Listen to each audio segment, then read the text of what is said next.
कारगिल विजय दिवस सन 1999 में भारतीय सेना की अद्वितीय विजय को समर्पित है। यह दिन नई पीढ़ी को सेना के मूल्यों, कर्तव्य, सम्मान और बलिदान से जोड़ने का दिन है। यह बात एमबी एरिया के तत्वावधान में नेताजी सुभाष चंद्र बोस कल्चरल सेंटर में कारगिल विजय दिवस के अवसर पर आयोजित शौर्य संध्या में जीओसी मध्य भारत एरिया ले जनरल पीएस शेखावत ने कही। इस अवसर पर मुख्य अतिथि सांसद Ashish Dubey, GOC general Shekhawat, major general Paramjit Singh Dahiya, chief of staff Madhya Bharat area समेत बड़ी संख्या में सैनिक व अन्य गणमान्य जन उपस्थित रहे। समारोह में शहीदों की पत्नियों को अतिथियों द्वारा सम्मानित किया। अटल प्रगति न्यूज से सिटी रिपोर्टर जागेश कोरी की रिपोर्ट। आज ये कारगिल विजय दिवस का किया क्या कैसा? देखिए, कारगिल विजय दिवस हमें उन याद लाता 26 साल पहले जो हमारी सेना ने जो कार्य किया था और हमारी जो सीमाओं की रक्षा करते हुए जो बलिदान दिया, 572 शहीद लोग हो गए, उनकी शहादत हम भूल नहीं सकते। तो कारगिल विजय दिवस एक हमारे लिए एक टाइम है टू रिकलेक्ट एंड रिमेम्बर कि हमारे जो शौर्य लोग हैं, जो वीरगति को प्राप्त हो गए, उनको याद किया जाए और उनकी जो हमारे हम चाहते हैं कि देश की एकता में बहुत ही हाथ डालता है। सेना सिर्फ हमारी जो है ये सब लड़ाई के लिए नहीं है, ये एक देशभक्ति की भावना जगाने के लिए। तो आज का प्रोग्राम ये देशभक्ति भावना जगाना खासकर बच्चों के लिए, स्कूल के बच्चों के लिए था, ताकि फिर से उनमें एक ये भावना जागे नेशनलिज्म और हिंदुस्तान अपना देश बहुत प्रगति कर रहा है। जिस तरह से हमारा प्रगति करता है 4th बिगेस्ट इकोनॉमी, तो वैसा माहौल बनाना बहुत जरूरी है। अलग अलग संदेश भी दिए गए, जो भी तरीके से ऑपरेशन सिंदूर हुआ, वो भी संदेश एक अलग। एक ऑपरेशन सिंदूर बहुत अच्छा प्रोग्राम था और आज हमने एक गाना बनाया है ऑपरेशन सिंदूर पे स्पेशली, जो स्पेशली उन्होंने हमारे गाइडेंस सेंटर ने एक महीना लगा उनको बनाने में।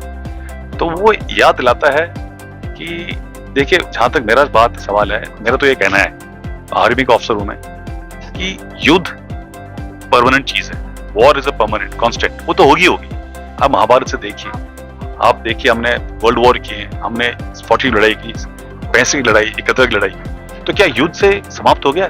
युद्ध तो होता है और होता रहेगा। जो पीस है ना, ये टेम्परेरी है सब। अगर युद्ध की तैयारी नहीं करेंगे अब, तो कारगिल के बाद पुलवामा का पहलगांव, तो अगला भी हमारा समय आने वाला है। हम अपने हाथ पे धर के नहीं बैठ सकते, ये सिर्फ एक इनिशिएटिव है। तो युद्ध की तैयारी तो हमारा गर्व और हमारा कर्तव्य है।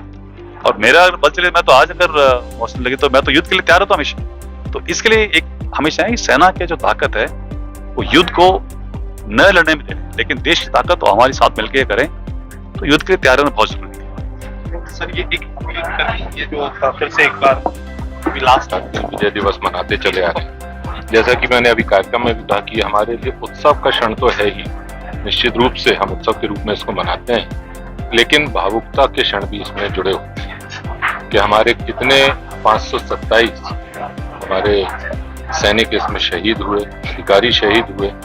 और आज यहाँ पर भावुकता का क्षण एक और ये था कि 1965 और 1971 का जो पाकिस्तान के साथ युद्ध हुआ था, उसमें शहीद हुए हमारे भाइयों के परिजन, किसी की माता जी, किसी की बहन, किसी की पत्नी आज यहाँ पर आए, हमने उनका भी सम्मान किया। निश्चित रूप से जो हमको कहीं ना कहीं देशभक्ति के लिए प्रेरित भी करता है और उन माताओं बहनों से भी प्रेरणा लेने के लिए हमको कहीं ना कहीं प्रेरित करता है कि हम इससे प्रेरित हैं और देशभक्ति को अपने आचरण में उतारें। इसलिए निश्चित रूप से आज कारगिल विजय उत्सव की, विजय दिवस की आपके माध्यम से मैं समस्त देशवासियों को बहुत बधाई, शुभकामनाएं देता हूँ। ऑपरेशन सिंदूर का भी संदेश है पूरे कारगिल दिवस में दिया। निश्चित रूप से हमने देखा कि जब भी अगर भारत माता पर आँच आई, अगर पड़ोसी मुल्क में दुश्मन देश ने अगर हम पर थोड़ी भी गलत तिरछी निगाह डाली है, तो उसका मुंहतोड़ जवाब हमने दिया है। वो चाहे 1965 का युद्ध हो, चाहे 1971 का हो,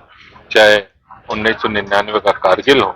और उसके बाद आपने देखा कि यशस्वी मोदी जी के कार्यकाल में हमने सर्जिकल स्ट्राइक, एयर स्ट्राइक के माध्यम से पुलवामा का मुंहतोड़ जवाब दिया था, और अभी पहलगाम का भी जो हमने मुंहतोड़ जवाब ऑपरेशन सिंदूर के माध्यम से दिया है, ये सारे देश ही नहीं सारे विश्व के सामने है कि अब भारत ना रुकेगा ना झुकेगा, भारत निश्चित रूप से आगे बढ़ता चलेगा।